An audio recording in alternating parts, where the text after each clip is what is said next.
Hi, I'm Emma and you're watching Fashot TV.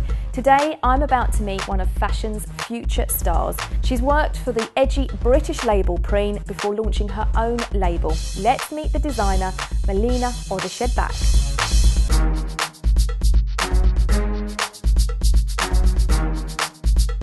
Last year you were recognised by the Vauxhall Fashion Scout as one to watch. What does it mean to you and how has it helped your label? It's obviously helped me quite significantly. I kind of slowly started building my own label, but I wasn't really planning for it to go that fast. And then I applied for Vauxhall and all of a sudden was told I got the ones to watch, which obviously massively catapulted everything and kind of like was a platform moving forward a lot quicker than what I thought. We did the show and got a lot of press around it and did Paris and showrooms in London and everything. So it's been really good, and obviously if that hadn't happened I wouldn't have been quite as far ahead already. You graduated in 2010.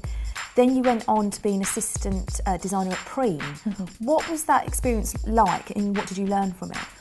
I kind of worked for Preen. Well, I used to intern there in my second year at university, I think, for about 8 months, and went on with them to Paris and helped them in London and everything. And then 2 seasons after that I went with them to Paris and New York because they show in New York. So it's kind of a bit on the cards that if I was open for it, something might turn up kind of thing. And then I graduated and I literally think a week after I started. What would you say makes your designs different from other stuff that's out there? Obviously my Spring Summer 12 was quite colourful, which I realised quite quickly being in all the showrooms that mine was quite colourful and stood out in that way. Yeah. Which can be, hopefully I think was a good thing, but for some buyers only really buy into darker stuff and it's a bit too colourful as well. So we have your Spring Summer 12 collection here, which I absolutely love. I love the colours, I love the texture, the pattern as well, the print. Where did you find the inspiration for this collection? It's all inspired from psychedelic films. I saw Gaspar Noé's Enter the Void and was quite amazed by it because it's so different, it's quite full on as well. One is the scales and the butterfly's wings, so the powder bit when you're a child you touch them too much and they can't fly away. Yeah, because when I looked at that I did think it was like a python. Yeah, a lot of people it's all organisms which is like blown up to massive proportions so people can interpret it their own way, and like a lot of people think this is a snake skin. A lot of people has thought it's been like a coral or some kind of flowery, but it's actually the intestines of a mouse. Okay. So something which is quite unusual and a bit weird, but I think it's quite a beautiful print. Yeah, and it's kind of, again, leave it open. No one is ever going to wear it thinking I'm wearing intestines. The cuts of the collection is a bit more based on the self and feeling unfulfilled. So you kind of got unusual shapes because you're not quite fulfilled and parts of you are missing. You can kind of see it in a few pieces where I've put in, there's basically a gap in the armhole. Yeah. So you can wear it 2 different ways. And one way is kind of because the self is not in the right position, so you're wearing your arm through the wrong hole basically, so you're wearing it through the armhole. Yeah.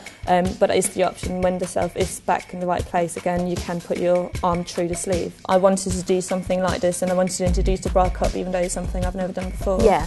And it was a pattern I spent a lot of time in and I had to like put it on hold in order to get some other stuff like done before. And then when it finally came together, I was really happy about it because it's something I did spend a bit of time on to get everything completely right and to fit completely. I couldn't help but notice the shoes on the runway for this collection. They looked quite amazing. Who designed them? I designed them and then I worked together with a shoemaker called Natasha Mara. Right. Who do shoes for quite a lot of people, and also she do like more for the Camden punk scene as well, so she do quite a different range of shoes as well, and it's quite interesting. Where's it going? Where do you see it going in the future? We're going to be showing in a showroom at Somerset House. Yeah. So obviously that's a massive step forward. And then also we're going to be shooting a lookbook. So this season we're mainly going to focus on selling and getting all the stockers and get more people in to like get to know the brand as well. Excellent. Well, it sounds amazing. Can't wait to see it. Hopefully we'll catch up with you at Fashion Week. Thank you. Unfortunately, that is all we have time for today, but don't forget, visit our site at fashot.tv for more fashion news and interviews. And you can also follow us on Twitter and Facebook. We'll see you soon.